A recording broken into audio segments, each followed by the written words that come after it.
Bom, boa tarde. Hoje a gente vai continuar o nosso curso de escrita científica. Vamos falar sobre a discussão. Eu coloquei a conclusão junto aqui, porque na minha opinião, só algo complementar, né, a conclusão do estudo. E, dando continuidade ao que a gente viu na introdução, aqui a gente vai tentar trazer uma racionalidade para explicar os nossos resultados. Então, enquanto na introdução a gente explica o contexto e justifica o estudo, aqui a gente vai complementar o que a gente achou nos estudos com uma explicação, uma interpretação desses resultados. Então, basicamente, a gente vai ver 5 tópicos hoje, né? Qual é a função da discussão, né? Para que ela serve, basicamente. Quais são as perguntas que a gente faz, né, em termos da discussão, que ela deveria responder.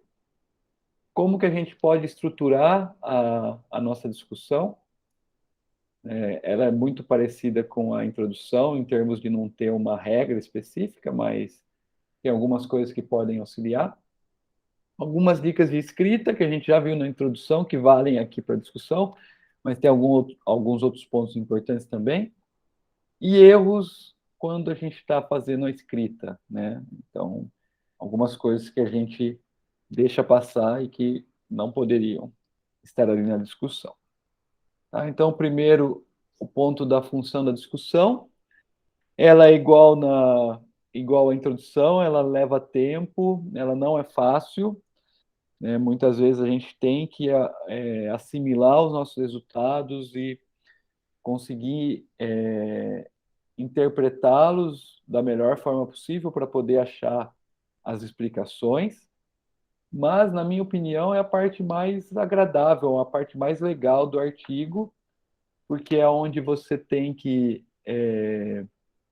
pensar na interpretação e na explicação dos seus resultados para apresentar para o leitor, e ela acaba se tornando a parte mais importante do artigo, né? Normalmente, as pessoas que conhecem o tema, né, do artigo que ela está lendo, ela vê a pergunta, né, porque a parte de contextualização ela já conhece, e ela vai para a discussão, para ver os novos conhecimentos produzidos, as novas explicações e tudo mais. Então, essa é a parte importante do artigo, porque é onde você vai avançar na literatura, né?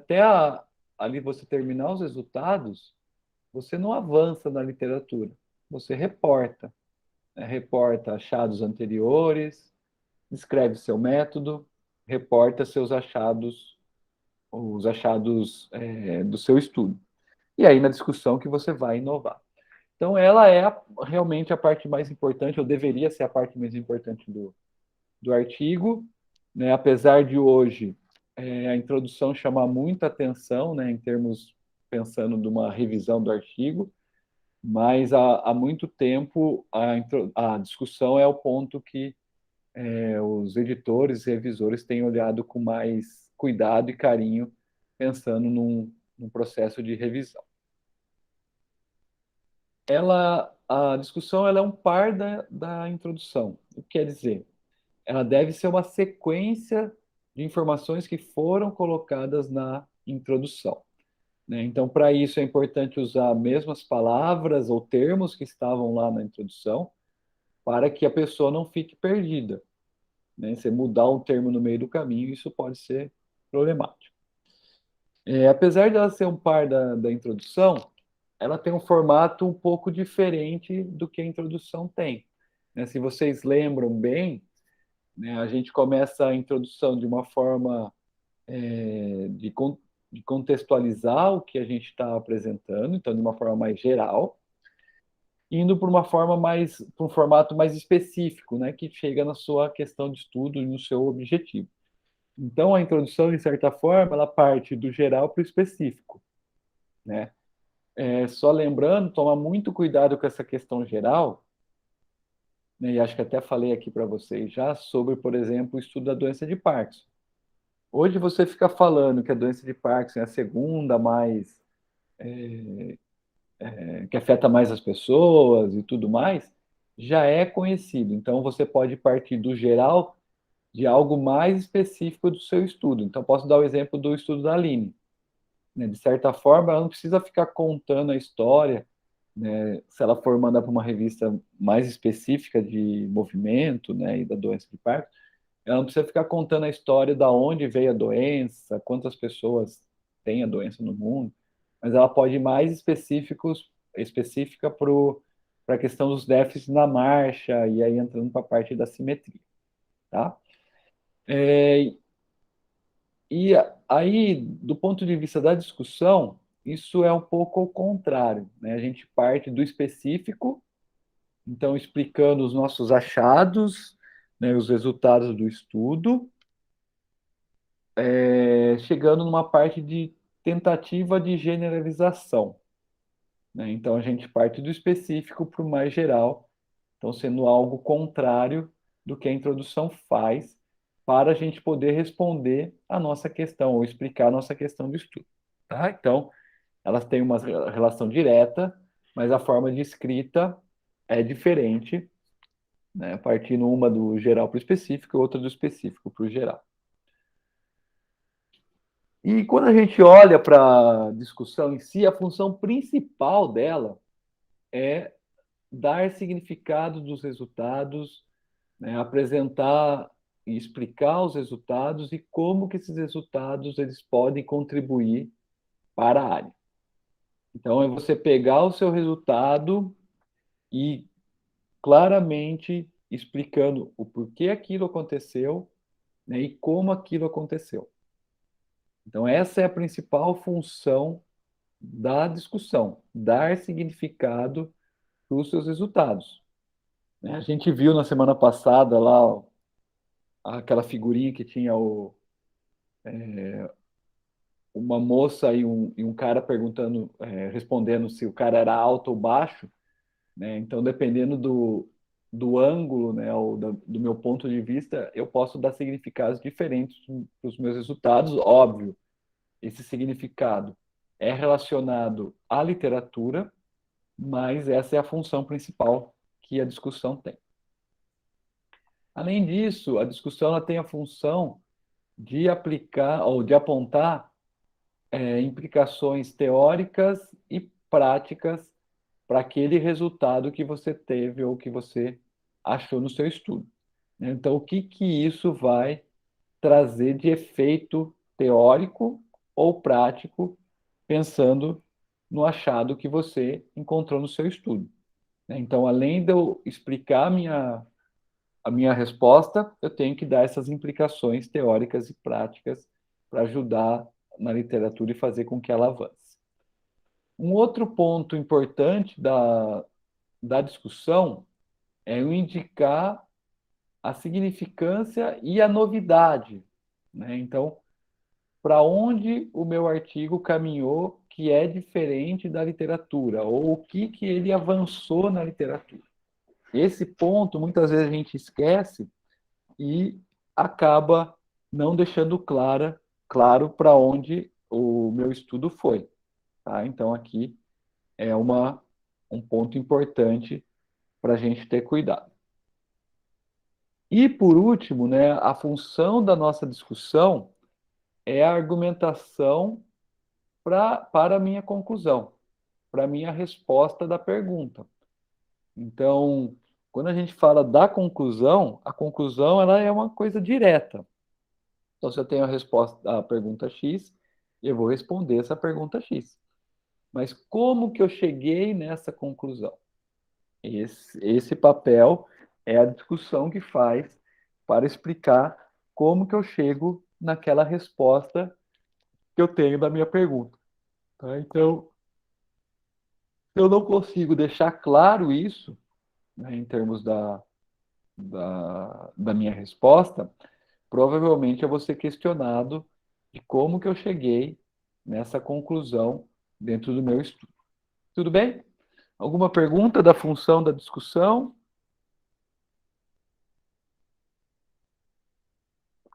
Alguma dúvida?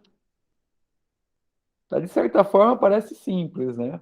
mas a hora que eu começo a escrever essas explicações ou esses significados, resultados, não parece tão fácil assim eu chegar numa conclusão, eu justificar a minha conclusão, tá?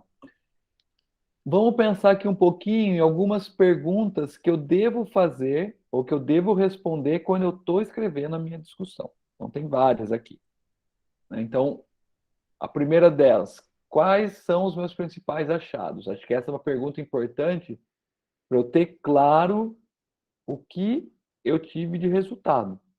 Tá? Se eu não tenho claro, provavelmente eu vou ter problemas para escrever a minha discussão. A hipótese foi rejeitada? Sim ou não? É uma pergunta que eu tenho que fazer e provavelmente tenho que responder na minha discussão. Os resultados têm uma hipótese alternativa, uma explicação alternativa. Tá? É importante a gente sempre ter explicações alternativas para aquele resultado que eu tive. Quais pontos fortes, fracos do meu estudo? Né? Então, basicamente, o que ele avança e o que é a limitação dele. É uma pergunta também que eu tenho que responder. Quais aspectos influenciam os achados? Né? Desenho experimental, participantes, alguma forma do cálculo que eu fiz? Tá? Isso é uma pergunta também que faz parte da discussão. Qual a relação dos achados e dos estudos anteriores? Né? Isso é um ponto importante para apresentar, para a gente ver se o nosso estudo está dentro do que os achados têm apresentado na literatura. Por que os seus achados, se eles forem, né, diferentes dos outros estudos? Como que você explica isso? Né? Pode ser parte metodológica, pode ser algum outro contexto. Você explicou os resultados inesperados ou você fugiu deles? É esperado que na discussão você explique. Qual a importância dos seus achados? Né? Entra ali nos pontos fortes, mas o que isso é importante para a ciência e para a sociedade? Tá? Seu estudo tem um modelo? Você está apresentando um modelo novo no seu estudo? Será que seu estudo pode representar uma ideia de modelo para aquele fenômeno que você está estudando? Quais mecanismos explicam o seu fenômeno? Acho que aqui é um ponto central da sua discussão. Como que você explica o fenômeno que você está estudando ou que você achou? Tá? Quais implicações teóricas e práticas e quais questões novas o seu estudo propõe? Né? Para onde a literatura deveria caminhar para responder questões novas relacionadas aos seus achados? Então, todas essas questões que eu coloquei aqui fazem parte do seu raciocínio para escrever a discussão do seu estudo. Tá? Então, se você não consegue responder essas perguntas, ou se você não olhou para essas perguntas quando você escreveu a sua discussão, provavelmente a sua discussão está faltando alguns argumentos ou algumas informações que você deveria colocar. Então vamos pensar um pouquinho agora, né, dentro dessas perguntas que eu coloquei para vocês, qual é a estrutura que a discussão deve ter, né? Como que eu devo estruturar ela? O primeiro conselho que eu dou para vocês, montem um esqueleto, uma ideia lógica da sua discussão, dos seus pensamentos. Então você tem que deixar claro, parágrafo por parágrafo, que você vai escrever. E um ponto importante dessa estrutura é que a discussão ela seja estimulante para quem está lendo, não seja um negócio chato, que eu leio e falar, mas isso eu já sabia, isso aqui não acrescenta em nada, isso aqui não muda. Né? E que seja convincente. Então, que a pessoa leia a sua discussão e fale, realmente os achados explicam isso, e se eu quero usar esses dados, eu tenho que ir por esse caminho. Então, você tem que convencer. Né? Algumas pessoas falam que a escrita discussão é como se fosse as palavras finais do advogado para defender o cliente dele na frente do júri. Então, apesar dele apresentar vários argumentos no meio do caminho, né, ali na arguição que ele tem, né, ou na disputa que ele tem com outro advogado, as palavras finais é que trazem tona para explicar aquilo que ele está argumentando. Então, talvez ali quando vocês escrevem a discussão, vocês têm que fazer o papel do advogado para convencer o leitor de que aqueles achados realmente indicam aquela sua conclusão ou estão bem argumentados para convencer quem está lendo. Tá? Então, isso é um papel importante na estrutura da discussão que vocês devem fazer. O segundo ponto interessante aqui da estrutura da discussão é dividi-la em subtópicos. Né? Muitas vezes a gente coloca tudo num tópico só, né, e tenta fazer uma lógica de escrita dos parágrafos, mas talvez você tenha argumentos, né, ou achados que podem ser divididos em tópicos. Né? Em tópicos facilita a leitura, né, e facilita a clareza, porque se eu coloco o tópico X, eu vou falar do tópico X exclusivamente. Tá? Então, tentem dividir sempre a discussão de vocês em tópicos de interesse para aqueles assuntos. Um ponto que a gente já conversou na introdução, que vale aqui também para a discussão, é o tamanho dela. Tá? Óbvio que não tem um tamanho pré-definido, mas com certeza uma discussão longa se torna chata. Tá? Então, vá direto ao ponto, explique de forma mais direta. Se a pessoa quiser mais informações, ela vai procurar os artigos que você citou. Então, normalmente, espera-se que uma discussão tenha em torno ali de 6 a 7 parágrafos no máximo. Né? Então, isso é um ponto importante para se ter cuidado. Uma outra coisa importante para se pensar, se é um assunto muito novo, né, ou que tem pouca informação na literatura, provavelmente você não vai conseguir escrever 6 a 7 parágrafos. Né?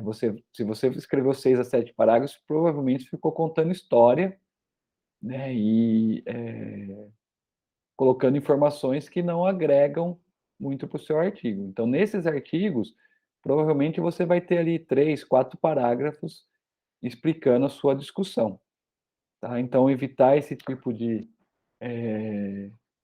discussão longa é um cuidado que você deve ter, tá? Óbvio que pode ser que tenha um artigo que você tenha que ter uma discussão longa, mas se esse é o caso, tente deixar a escrita um pouco mais interessante, né? Tente trazer as informações de forma clara para você não deixar esse texto de uma forma não tão legal. Bom, aqui uma sugestão de formato, né? Já está escrito ali em cima que não há regra, tá? Mas para quem está começando a escrever artigos, talvez esse formato seja um formato mais interessante.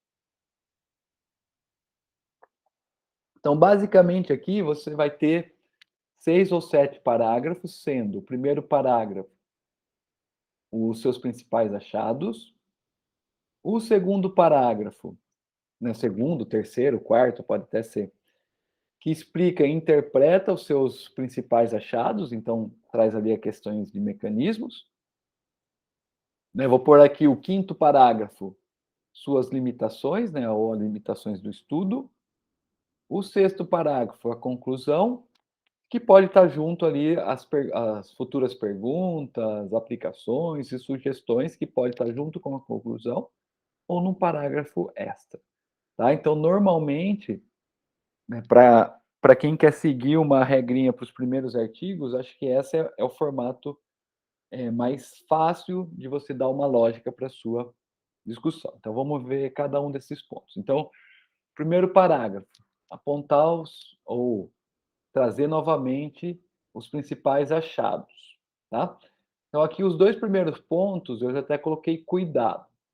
Né? Tem revisores e editores, ou até leitores, que não gostam que você repita o seu objetivo e que você repita os principais achados do seu estudo. Tá? Eu discordo bastante disso, por quê? eu acredito que seja importante, no seu início da discussão, que você relembre o seu objetivo, e aqui, né, eu faço uma ressalva para ele não ser uma cópia do seu objetivo lá da sua introdução, e que você aponte os seus principais achados. Eu acho que isso, para quem vai ler essa discussão, facilita o entendimento do seu estudo e para onde o seu estudo está indo. Então, só reforçando, a única ressalva que eu faço aqui é que vocês não copiem o objetivo e não copiem, obviamente, os seus resultados, tá? Eu já continuo aqui, deixa eu ver a pergunta do Gabriel.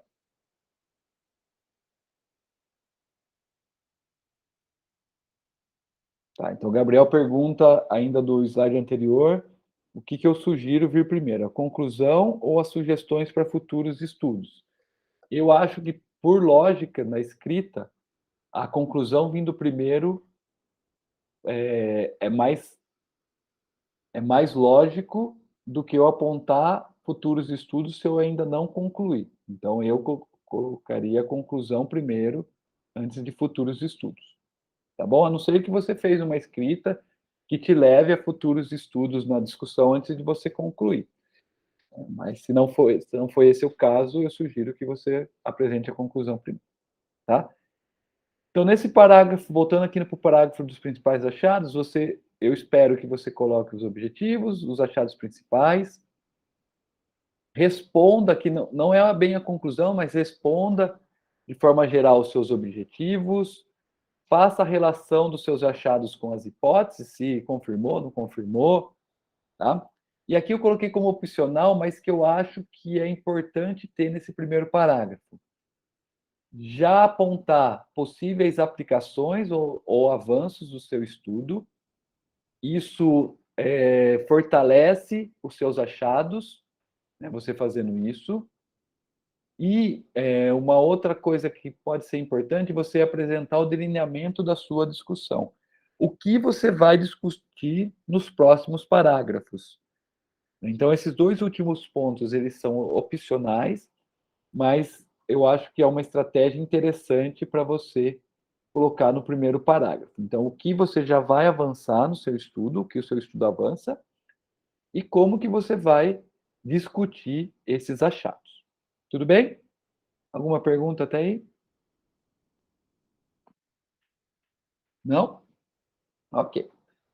Então, o segundo, terceiro, quarto, quinto parágrafos, você vai explicar ou interpretar os achados do seu estudo, né? Então, o que deve ter nesses parágrafos? Primeiro, né, o que muitas pessoas esquecem ou que algumas pessoas só fazem isso é relacionar os seus achados com os estudos anteriores. Então, aqui não é nem para você só fazer isso e achar que é suficiente, e também esquecer de fazer isso. Então, é importante relacionar com os achados anteriores, mas no meio termo que seja interessante para você apontar se o seu estudo corrobora com os achados anteriores ou não.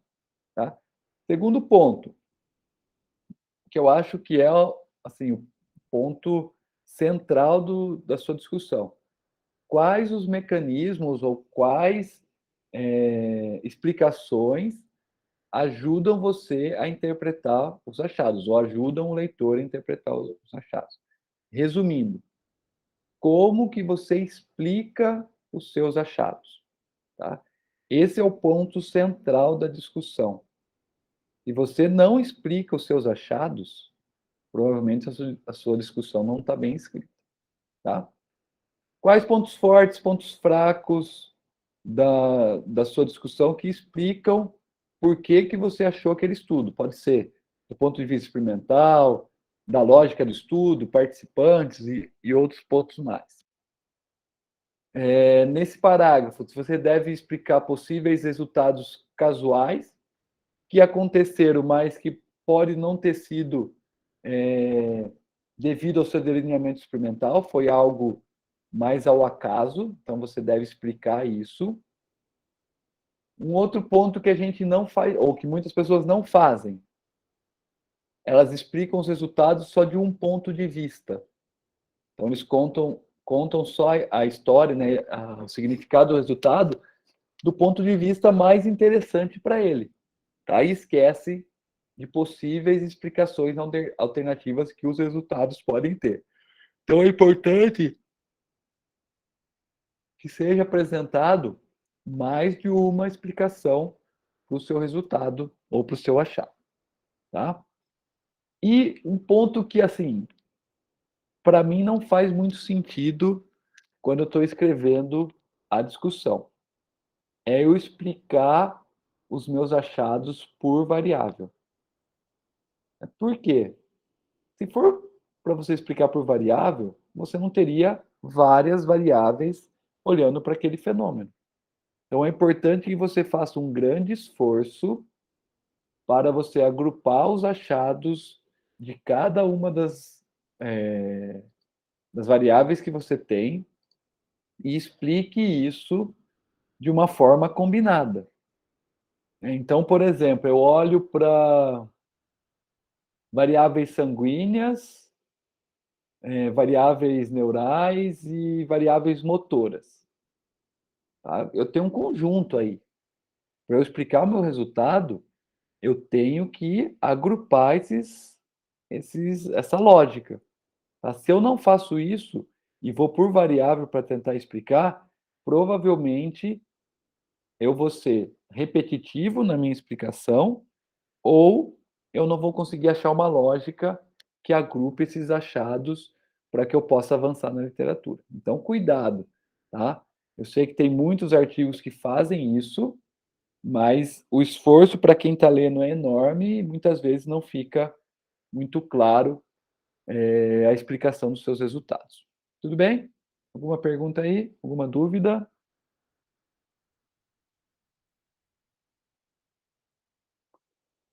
Aí chegamos no parágrafo das limitações. Aponte limitações do seu estudo. Né? Eu costumo falar para os meus alunos que todo estudo tem limitação. Todo estudo tem falha. Nenhum estudo é 100% certo. Tá? Então, admita seus erros, critique seu estudo. Se você não fizer isso, provavelmente os revisores vão fazer. Tá? E talvez seja pior que os revisores façam do que você próprio critique o seu estudo. Então, eu não consigo ver estudos que não tenham parágrafo com limitação. Tá? É óbvio que pelo tamanho do artigo, muitas vezes você não consegue pôr as limitações, você opta por se esforçar mais para explicar os seus resultados. Concordo plenamente que é mais importante. Mas, provavelmente, você vai ter críticas a mais se você não apontar as suas limitações. Tá? Mas uma coisa que é importante quando você está escrevendo a sua limitação é que você justifique a limitação, o porquê que essa limitação ocorreu, e tente amenizar. Por exemplo, se você tem um N baixo no seu estudo, mas você rodou um effect size e deu um effect size alto. Então você pode falar claramente, ó, realmente o número de participantes foi baixo no estudo, mas o effect size que eu rodei foi alto. Então será que eu preciso ter mais pessoas?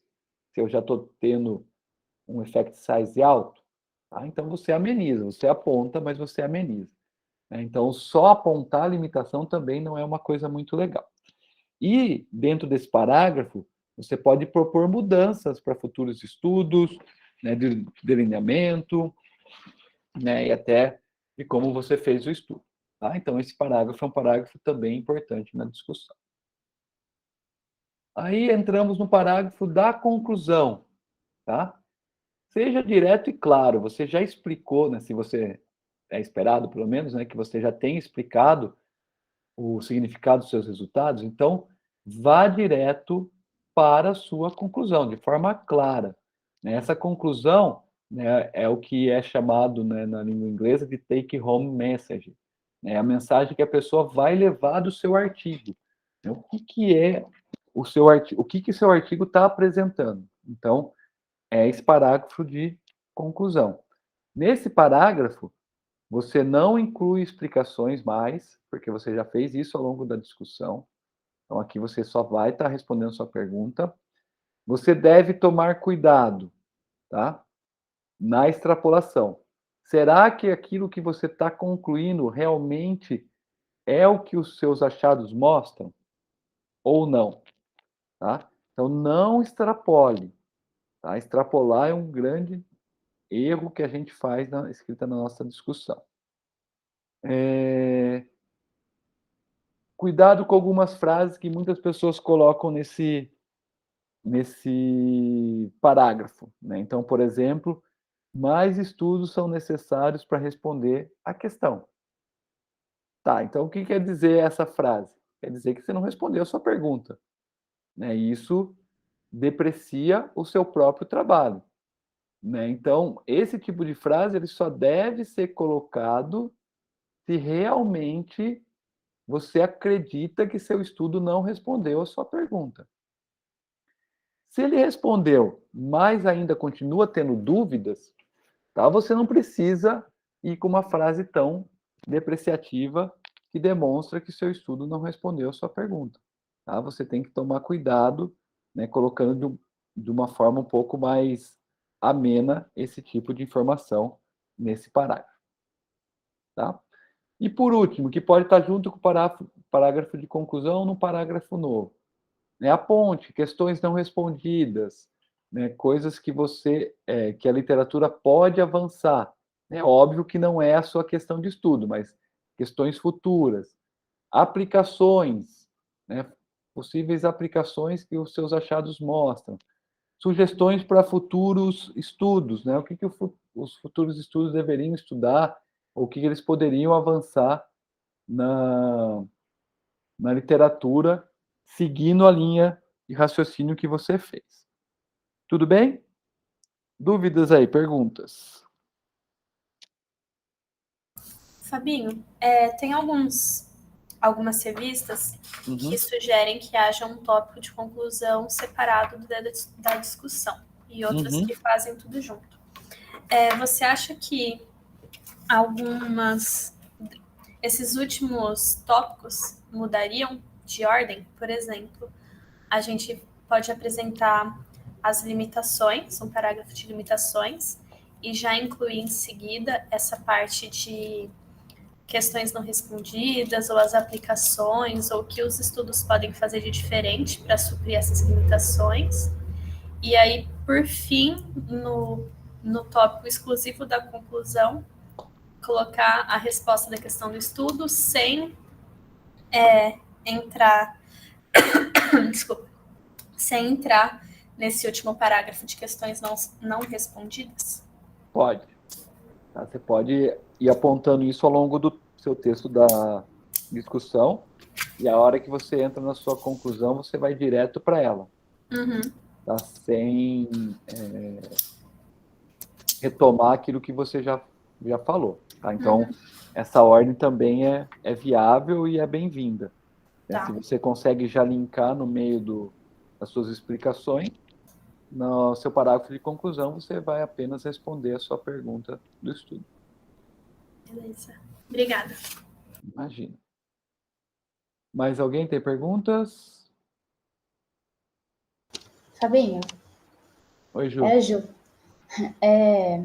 Talvez seja mais uma curiosidade assim mesmo, mas às vezes eu encontro na discussão autores que citam artigos com resultados contrários, né, Uhum. aos seus achados. E eu queria saber mais o que você acha disso, assim, qual a sua opinião? Porque eu não sei, eu não consigo ver um motivo muito bom para você colocar resultados que se diferenciam do seu. Ou não, isso é importante, tem que colocar. É Seria mais importante, uma opinião mesmo. tá? É importante sim você colocar resultados contraditórios, tá? Isso se a literatura mostrar que é consistente. Por quê? Resultados contraditórios, na minha opinião, é o que move muito a ciência. Se fosse tudo muito redondo, tudo muito certo, para que nós iríamos fazer novas pesquisas? Se eu soubesse, vamos supor, a causa da doença de Parkinson. Óbvio que a gente quer saber, seria importante saber. Ou se eu soubesse como curar a doença de Parkinson. Se eu já sei isso, para que eu vou fazer novas pesquisas? Então, eu ter resultados contraditórios é importante, primeiro, para eu pensar na minha argumentação, e segundo, para a gente manter a ciência funcionando, né? Trazendo novidade.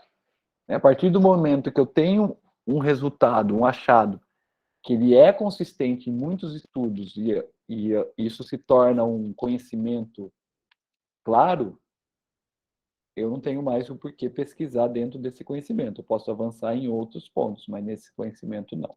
Tá? Então, não é uma depreciação você apontar resultados contraditórios, e sim uma forma de, primeiro, você mostrar que você está atento à literatura, e segundo, que você está pensando nesses resultados contraditórios para explicar os seus resultados também. Ok? Entendi, obrigada. Essa era a minha dúvida mesmo. Imagina. Mais alguém tem dúvidas, perguntas?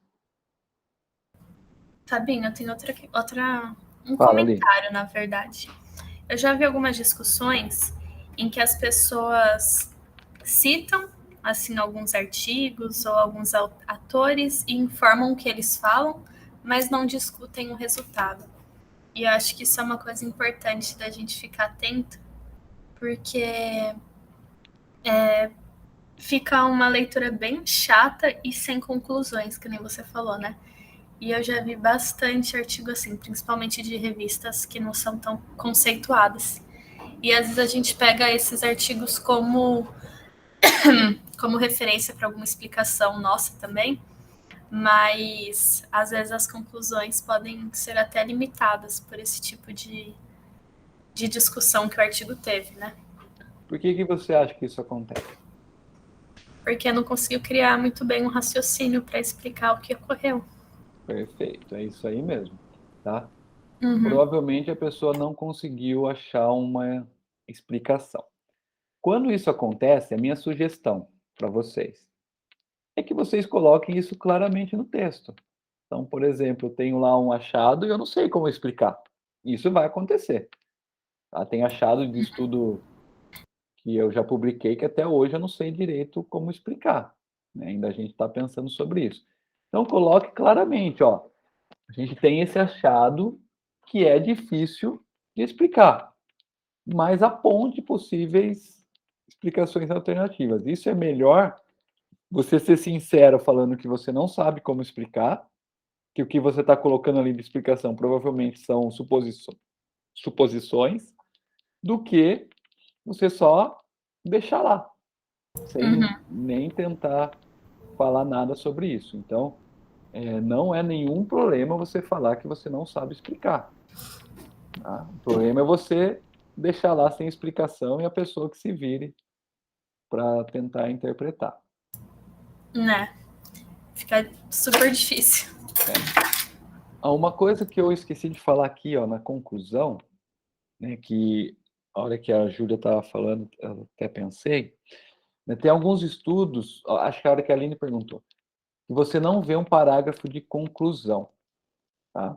Isso acontece por dois motivos. Primeiro, a pessoa concluiu ao longo da sua discussão, então ela não precisa reavivar ou trazer um parágrafo de conclusão, ou a pessoa, né, o autor, ou os autores, ela não tem uma conclusão clara para a resposta, tá?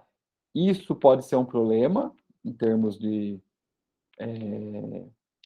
qualidade do artigo, se eu não tenho uma resposta, mas isso também pode ser algo interessante, que é melhor que a pessoa não conclua fortemente sobre aquela pergunta, do que ela colocar uma conclusão que muitas vezes não é condizente com aquilo que ela fez. Tá? Então, vocês já vão ver alguns artigos que fica uma conclusão mais implícita do que explícita, no qual você precisa ter um raciocínio para ver se aquela conclusão é válida ou não, né, se realmente a pergunta foi respondida. Tá? Isso acontece, vocês já devem ter visto em alguns artigos. Tá? Aqui o mesmo conselho que eu dei para a introdução vale para a discussão. Então, leia artigos, veja o formato e use esse formato. Tá? Então, esse formato pode ajudar ou facilitar a escrita da sua discussão. Então, vamos entrar aqui em alguns conselhos para dicas de escrita. Tá? O mesmo slide da semana passada. Então, frases curtas, parágrafos curtos, ser claro, conciso, sem muito termo técnico. Tá? Óbvio que é importante isso para melhorar a escrita da sua discussão. Tá? Também vale aqui que algumas coisas que a gente pensa que deveria estar na discussão, deveriam estar na introdução para contextualizar, e que aí eu não preciso discutir. Tá? Então, lembrem daquilo que a gente conversou na semana passada, do que colocar na introdução e na discussão enquanto vocês estão escrevendo. Também aqui tem frases de transições que ajudam a lógica do leitor, né, ou a lógica de quem está escrevendo. Então, aqui algumas frases são diferentes da introdução, que pode ajudar ou facilitar na escrita da discussão de vocês. Usem voz ativa, primeira pessoa, isso pode aumentar o interesse e facilitar a escrita de vocês. Tá? Então, não usem voz passiva, né? Não deixem o sujeito indeterminado, usem nós, eu, né? Então, o nosso grupo, para escrever a discussão. Isso dá mais força para aquilo que você está escrevendo e aumenta o interesse de quem está lendo. Um ponto importante que muitas pessoas esquecem, tempo verbal, né? Quando os seus achados, né? Você escreve no passado, porque você apresentou lá nos resultados e você já fez anteriormente o seu estudo, e presente, né? O tempo verbal presente, para informação geral e já conhecida da literatura, e para responder a sua conclusão. Sua conclusão era sempre no presente. Tá? Então, passado, eu uso os meus achados desse estudo que eu estou reportando ali. Né? Então, por exemplo, o meu estudo mostrou que blá, blá, blá, blá, blá, blá. Enquanto isso, a literatura mostra... Então, a literatura não é passado. Tá? Ela volta para o presente. Bom, então cuidado que isso gera bastante dúvidas em que tempo verbal eu devo escrever a discussão. Mantenha consistência com a escrita da introdução, né? Eu já falei disso, palavras, termos e tudo mais, importante, né? Para manter uma racionalidade e a pessoa entender bem o que você está falando na discussão. De novo, vejam se as suas citações estão corretas, se realmente aquele autor citou isso, porque é muito chato quando você lê algo, né, dos dois pontos de vista, que a pessoa te citou e você não falou aquilo, você fala, puta, mas eu nunca falei sobre isso, nem estudo isso. Ou se a pessoa está falando um resultado que você encontrou no seu estudo e ela não te citou. Tá? Então, esses dois pontos são importantes. Bom, alguma dúvida até aí? Alguma pergunta? Não? Para a gente fechar a questão da discussão, tá? Alguns erros que a gente comete na escrita da discussão. Então, primeiro deles, tá? A significância dos resultados não é discutida. Então, eu não dou significância para aquele resultado. Eu não explico a significância daquele resultado. Esse é um ponto que muitos autores jovens cometem, porque eles têm medo de mostrar o ponto forte do seu artigo e como ele avança. Então, eu tenho que mostrar a significância ou discutir a significância daquele resultado, porque isso que mostra o quão forte ou quão interessante é o seu artigo. Tá? Então, esse é o primeiro ponto. Segundo ponto, interpretação limitada ou pobre dos resultados. Você não explica, né? Então o autor não explica direito o que está acontecendo. Ele não interpreta, muitas vezes ele nem entendeu o resultado dele. E aí ele explica de qualquer jeito. Isso acontece muito, né? Interpretação feita de forma errada, né? Os resultados mostram X coisa e, na verdade, a pessoa interpreta de outra forma, né? Ou esquece de possíveis interpretações alternativas, né? Então, esse é um erro muito recorrente na escrita da discussão. Uma coisa que muita gente faz, né, eu já comentei aqui, é só comparar. Então, eu achei isso, a literatura achou aquilo e pronto, acabou. Né? Se for para fazer esse tipo de comparação, o leitor faz. É importante que você compare, óbvio, mas que você explique o porquê é igual, o porquê é diferente, né? O porquê que isso aconteceu. Né? Então, só ficar apontando a literatura não é algo interessante, mas acontece muito nos artigos. Uma coisa que muitas pessoas fogem, né? Muitas pessoas fazem, discutir ou incluir achados que não estão lá nos seus resultados, tá? Sua discussão foi feita para discutir os achados que estão nos resultados. Se você não colocou nos resultados, possivelmente é porque ele não é importante, tá? Então você não deve usá-los para discutir. Se eles são importantes, você deve reportar no seu estudo, para que a pessoa entenda ou que você possa discutir esses achados em cima disso que você encontrou. Tá? Então, se ele não está nos resultados, você não deve discutir. Né? Muitas pessoas tentam explicar os seus resultados, ou explicar os seus resultados por achados que não foram reportados no artigo. Tá? Cuidado com isso. Tá? Cuidado para não ser muito superficial, né? Ficar ali chovendo no molhado ou não avançar o suficiente por achar que você está supondo muitas coisas. Né? Então, você tem que tomar um cuidado de não ser tão superficial ou de ficar muito no mérito da suposição. Tem que achar um meio termo durante a sua discussão. Isso é um erro que acontece muito, a pessoa não explica realmente o que está acontecendo. Um erro também que acontece muito recorrente é as pessoas não deixarem a mensagem do estudo tão clara. Né? Então, aquela take your own message não fica claro o que o estudo está avançando. Então, você lê, fala, legal, mas o que eu faço com isso? Né? Para onde esse artigo andou? Tá? Então, isso é um erro também.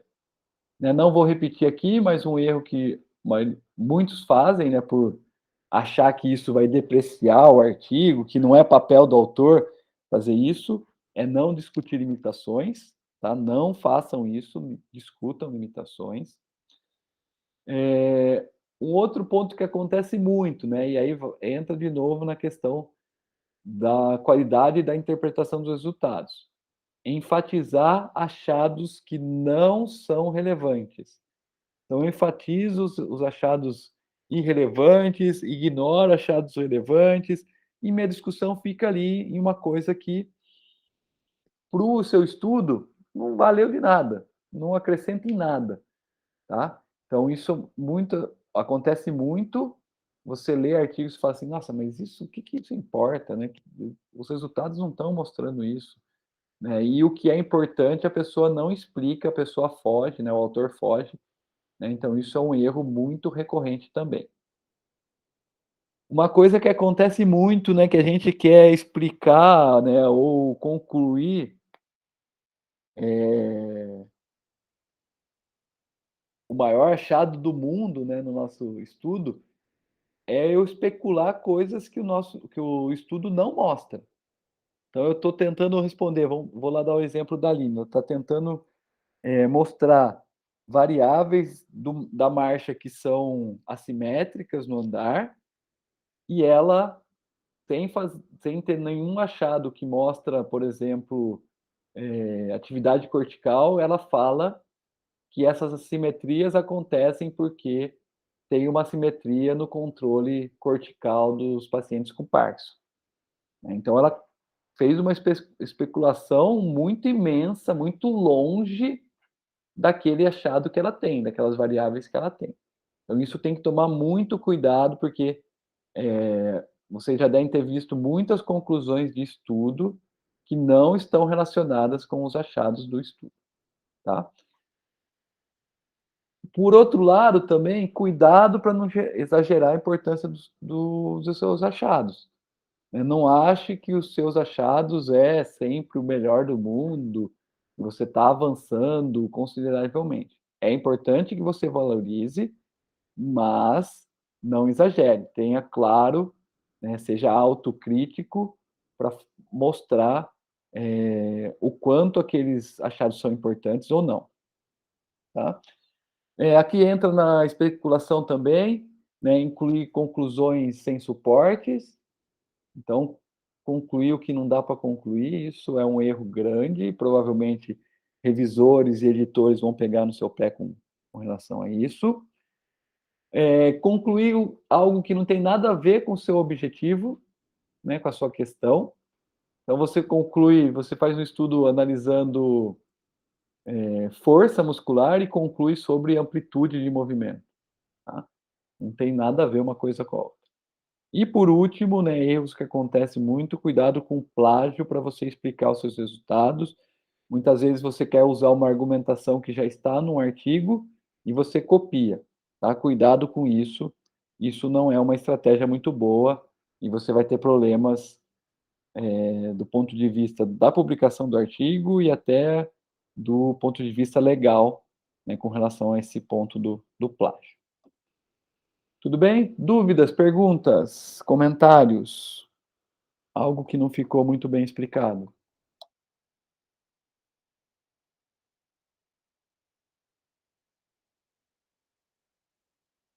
Não? Tudo certo? Então, beleza. O que eu vou deixar de tarefa para vocês para a semana que vem? Tá? Montem o esqueleto, a estrutura da discussão do artigo de vocês. Então, que vocês vão falar parágrafo por parágrafo. Então, eu vou pedir isso para vocês apresentarem aqui. Né? Então, qual era o objetivo, né? Então, é importante ter o objetivo do seu estudo e como que vocês montaram a lógica dos parágrafos para explicar os achados do seu estudo para responder aquele objetivo, tá? E escrevam de 5 a 6 parágrafos seguindo essa lógica de escrita que foi apresentada aqui da discussão. Tá? Então, o que eu vou pedir para apresentar na semana que vem é esse primeiro tópico, mas é importante que vocês já escrevam, na semana que vem não, né? Na próxima aula, já escrevam os parágrafos desses tópicos. Tudo bem? Uma outra coisa que vocês podem ir complementando, lembram daquela tabela que a gente viu na segunda aula, se eu não me engano, que é informações que vocês preencheram para onde vocês pretendiam mandar o seu artigo, então podem continuar preenchendo aquilo lá para a gente chegar lá para as últimas aulas, né? Agora a gente vai caminhar para as 2 últimas aulas e ver aquela tabela toda preenchida. Tudo bem? Alguém tem alguma pergunta, alguma dúvida, algum ponto que quer levantar?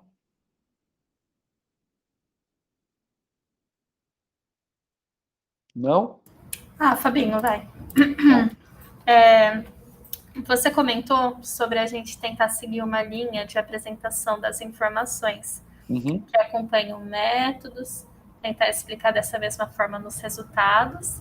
E aí, na discussão, também é interessante tentar seguir essa linha. Ou vamos pela importância dos achados e não pela importância daquilo que a gente esperava encontrar. Se desde o começo do artigo você deu importância maior para o seu achado principal, provavelmente essa discussão vai seguir a mesma linha. Porque você vai explicar primeiro, isso é uma coisa importante. Você vai explicar primeiro o seu achado mais importante. Tá? Isso é esperado na discussão, que você explique primeiro o seu achado mais importante. Tá?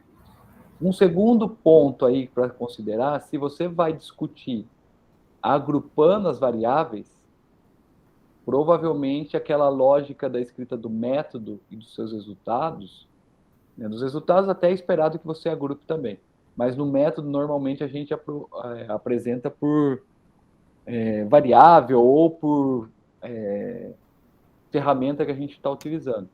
Então ela já vai mudar um pouquinho essa lógica, porque você está agrupando os seus resultados. Tá. Ok? Ok. Obrigada. Imagina. Mais alguém?